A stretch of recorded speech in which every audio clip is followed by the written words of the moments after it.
Hello and welcome into our ESPN FC studios as we look back on the game that just finished in Atlanta. La Furia Roja, Spain, has finally arrived at the World Cup with a big win over Saudi Arabia. The Spanish able to bounce back after what was a shocker in their first game. And the most important thing, Lamine Yamal is back for Spain, so much so that he only needed 10 minutes to open the scoring. And Oyarzabal, who also had a first game to forget. We know that stats about him not touching the ball in the first 30 minutes of that game against Cabo Verde. Well, we can put that to rest now. But overall, Spain finally feel like they have arrived, Ale. Yeah, so the first thing I would say is if you wanted an image of what this game was all about, the game was over before the first hydration break. Yeah. So we did not get halfway through the first half without this game already being out of control for Saudi Arabia, and Spain very much in control. Now, you mentioned Lamine Yamal. If there are two moments, and I think, Nedum, you would agree with this, there are two moments that tell you that Lamine Yamal, not only is he back, but he is back being a productive player and at the top of his game. It's not even a minute in. Yeah. He's going after a defender on the right-hand side, and he gives him one of the, and then and then and the defender's, Nedum got flashbacks of being in that situation, right, Nate? And he just felt like, because in order to do the stop and go, you have to be able to trust your body, and you have to be able to accelerate from a sort of stop, go, stop, go. And in order to do that, the hamstring's got to be firing up. And that has been the issue for Lamine Yamal coming into the World Cup, the hamstring. Speaking of the hamstring, in order to get to the back post in the manner in which he did for the first goal of Spain, you got to go at full sprint, which he did.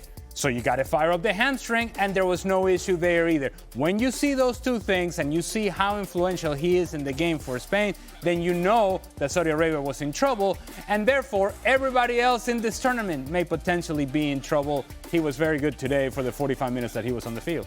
Oyarzabal scored the brace. We'll talk about him in a bit, but Nedum, let's talk about the young man, the superstar, the one who we said and we hoped would start. We got that today. As Ale said, I mean, when he's on song, it is art. It is poetry. I know from a defender's perspective, you're going, would not want to go up against him, but just as a lover of the game, how much did you enjoy watching him today? Yeah, I really enjoyed it. I don't think he was perfect as such, but I think the points that Ali was making about the fitness side of things, like how does this sprint affect you? Can you do it again? Can you repeat them? Can you change direction? Those things are really important.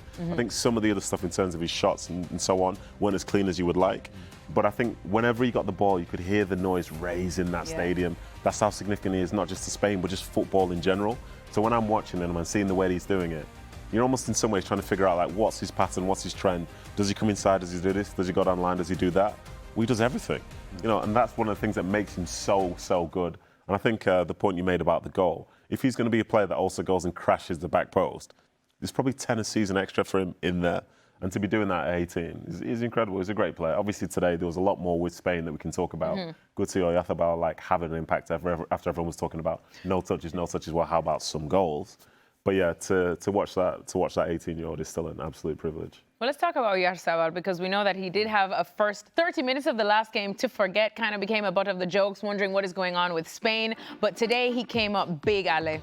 Yeah, and the first big play for Oyarzabal wasn't scoring a goal as much as it was providing the service to Lamine Yamal at the back post. And Mikel Oyarzabal is just a creative player, but much more so than that, he's a very crafty, smart player. He's not going to depend on his speed because it's not the strength of his game. He's going to depend on positioning. And in order for him to take advantage of his positioning, there has to be service. And if you think back to the game against Cape Verde, there wasn't a whole lot of service. So there is a very obvious explanation as to why he's not touching the ball in that first game. And that is, there wasn't a lot of service coming from Spain. If you remember that game against Cape Verde, it was side to side. To side, to side. Are they going to cross it now? No, we're going to come back. Side, to side again. And so you can get on Mikel Oyarzabal all you want, but what was clear to see that there was more of an effort today from the very beginning of the game that we're going to be more vertical. And the first goal, in which is the service from Mikel Oyarzabal, is actually Spain playing the ball in behind to Mikel Oyarzabal, who gets on the channel, gets his head up and finds the service to the back post. And then he was the beneficiary of service inside the 18-yard box, or at the very least being in positions where he can finish chances. He did that very well. And the fact that both Lamine Yamal and Mikel Oyarzabal get their job done before halftime, and by then Luis de la Fuente said, all right, I've seen enough, you guys can come off the field. I think it's a useful exercise for both of them. And now you save their legs because you're thinking about Uruguay in the last match of the group stage. Well, we just had a look at the stats there in terms of the numbers comparing their first game against Cabo Verde and now today against Saudi Arabia. Nedum, not that much of a difference in the numbers, but of course this was a comfortable win. They were just overly more efficient. What did you make of, I guess, improvement in the numbers between the two games? To be honest, I think the last time we were on the show together, and Mario Suarez was on the show as well, and he spoke about how it's not something to overreact to. And I was sipping every single drop of that Kool-Aid, every single one. Because then as you look at the stats from today's game, they have been more clinical. I think there are aspects of the game where Ale is 100% right. They were more vertical. I think some of that comes from the fact that they're playing Yamal on that side, for example. But the numbers, they are similar, except they took their chances this time. And I think after the first game, we could have overreacted. And I think a bigger concern, if we're talking about teams at this tournament, would be, say, Portugal coming off their game, and having like 0.5 XG for the game. For Spain, it was 2 point something, so they should have scored, but they didn't. But going into the next game, created similar or slightly more chances, a couple of bigger chances, and they were efficient. This is what it should have been in the first game, but instead, they just waited till the second. But there was a distinct feeling about this game that was far different than the one that we saw against Cape Verde, because they may have had similar numbers, but that side-to-side nonsense was driving me crazy. I have nothing to do with Spain, and that was driving me crazy. And I have to imagine that if you're a Spanish fan and you see this to this to this to this, and it's going nowhere, maybe there were some chances created, but it didn't feel quite like it did today. That from the very beginning, it was more in your face. It was more, we're going to test you behind. It was more vertical. There were overlapping runs. You see some of the runs coming out of the midfield. You see midfielders that are not only receiving with just essentially, we're going to play the ball side to side. No, we're going to look to penetrate. So I think the presence of Dani Olmo from the start today makes a difference, because he's a guy that is more forward thinking than Fabian Ruiz. And so I think there are decisions that were made by Luis de la Fuente that were necessary. The Spanish team reacted the manner in which they should, and they got the result that they did. I also would say big picture, because some people may sit back and go say, hold on a second, why were you not as excited about Brazil after they beat Haiti 3-0 as you are about Spain beating Saudi Arabia 4-0? It felt like today Spain, if they wanted, they could have made this 8. Yeah. Whereas Brazil at 3-0 felt that was as good as it was going to get.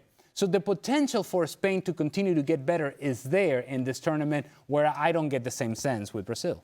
Nedum, do you get that sense too as well in terms of Spain as contenders? Because Ale has them winning it all. I also picked them, or France, to win it all as well. We know that they are the favorites, along with France, to win this one. But we have seen some of the big teams have slow starts or surprising starts. France, even in that first half against Senegal. We've seen Portugal, who have to come up big as well. Spain obviously had that hiccup against Cabo Verde. But with what we saw today, especially against one of the weaker teams of the group, are they looking like the contenders? Or you still have questions? I still have questions. I think it feels natural to say they're going to be one of the teams that are in the final stages, maybe winning the whole thing, because they are sort of European champions themselves and the quality that they do have. But in terms of like the highest level play that I've seen, like just what feels objective, was the France second half. There was something there, and I could picture that France second half against the Spanish team tearing them apart. I don't think I've seen anything as it stands from Spain to where I think if they're going toe-to-toe with a team that's like really, really dynamic, they just comfortably get the better of them. And in fairness, in the late stages, it shouldn't be comfortable anyway. But yeah, you can see they're sort of going through the gears. As more time passes, Lamine Yamal will get better. He'll be fitter. He'll be a big part for what they want to do.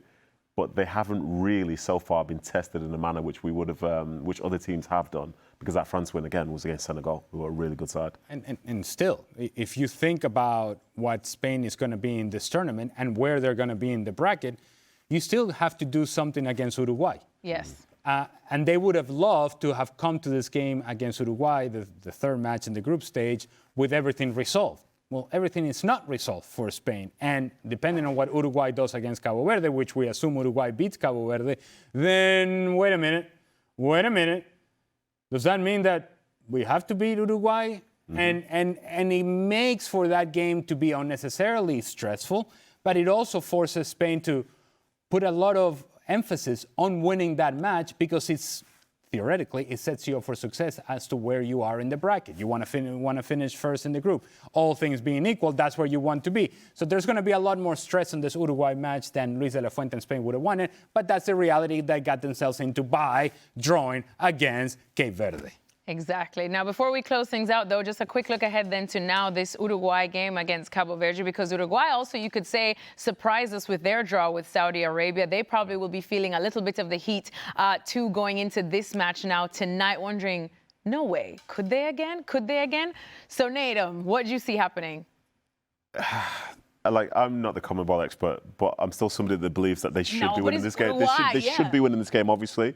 But Which is also what we said for Spain. And last night I was watching Ecuador, and I was thinking, oh, just in a minute they're going to beat Curacao. Just 1 minute. Just give it a second. Give it just a couple more minutes. And then before you know it, I was talking about the game, and it was 0-0. Yep. So I suppose you never really know. But I think with things on the line for Uruguay, they'll win this game. And the point that you made, like that third group game, could be a very, very important one.